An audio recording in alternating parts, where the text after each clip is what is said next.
مستمرين حتى الآن في ملعب اللقاء، هو ملعب الأهلي والزمالك في القمة 125. حديث الشارع المصري عن القمة 125، حزن جماهيري كبير جدا من جماهير نادي الزمالك بعد الخسارة أمام النادي الأهلي بثلاث أهداف مقابل لا شيء. شفنا الحزن الموجود خلال اللقاء، واللقاء صعب جدا. انتوا عارفين ان مباراة الأهلي بتكون صعبة وعاملين لها حساب كبير جدا، لكن نادي الزمالك ما كانش فيه توفيق في الشوط الأولاني ما شفناش توفيق من الأهلي أو الزمالك، لكن بنقول لك هارد لك امام منافس قوي، منافس النادي الاهلي. طبعا الحمد لله والصلاه والسلام على سيدنا رسول الله. طبعا ماتش الاهلي والزمالك له طبيعه خاصه وله نظام خاص، ويعتبر بطوله خاصه بين الاثنين.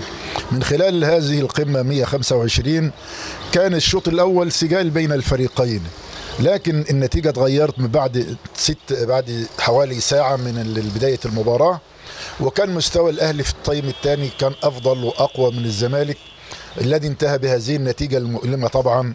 ونحن عارفين ان الاهلي فريق كبير وفريق بطولات وفريق مشترك في بطولات أندية العالم وفريق له وضعه يعني، وايضا الزمالك برضه فريق كبير وله وضعه له مكانته برضه، لكن لكل جواد كبوة. وان شاء الله نفكر في اللي جاي وما نعيطش على اللي فات عدى وانتهى خلاص، واحنا نفكر بقى في الماتشات اللي جايه ان شاء الله. واتمنى من فريق الزمالك ان يكون عنده روح اقوى من كده واعظم من كده، لانهم بيحملوا اسم نادي كبير، نادي عريق اسمه نادي الزمالك. نحن طبعا كجماهير زعلانين وحزين طبعا على النتيجه، بس هي دي كرة القدم وهي دي النظام يعني، فرق غالب وفرق مغلوب، والمغلوب النهارده بيغلب بكره وهكذا يعني. ونتمنى لفريق الاهلي ان شاء الله التوفيق في بطولة الأندية، ونتمنى لفريق الزمالك التقدم والازدهار ان شاء الله. بس اطلب برضه تاني من فريق الزمالك الروح والانتماء والقوة.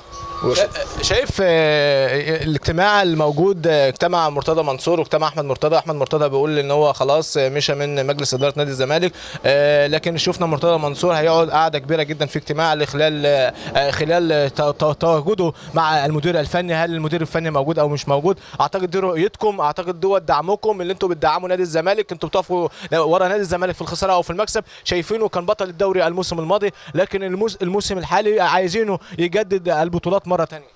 والله دي شأن داخلي في إدارة الزمالك وهم يشوفهم، وإحنا كجماهير لنا نتائج ولنا فريق يؤدي بروح قتالية.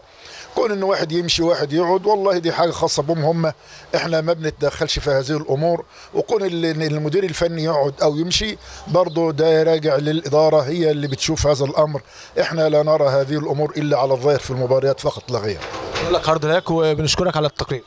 ألف مبروك للأهلي وهارد لك للزمالك، ونتمنى للفريقين التقدم والازدهار إن شاء الله، وشكرا.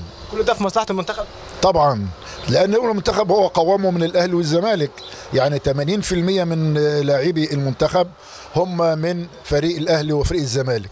كل ما كان الأهلي والزمالك متقدمين ومزدهرين كلما كان المنتخب إن شاء الله برضه قوي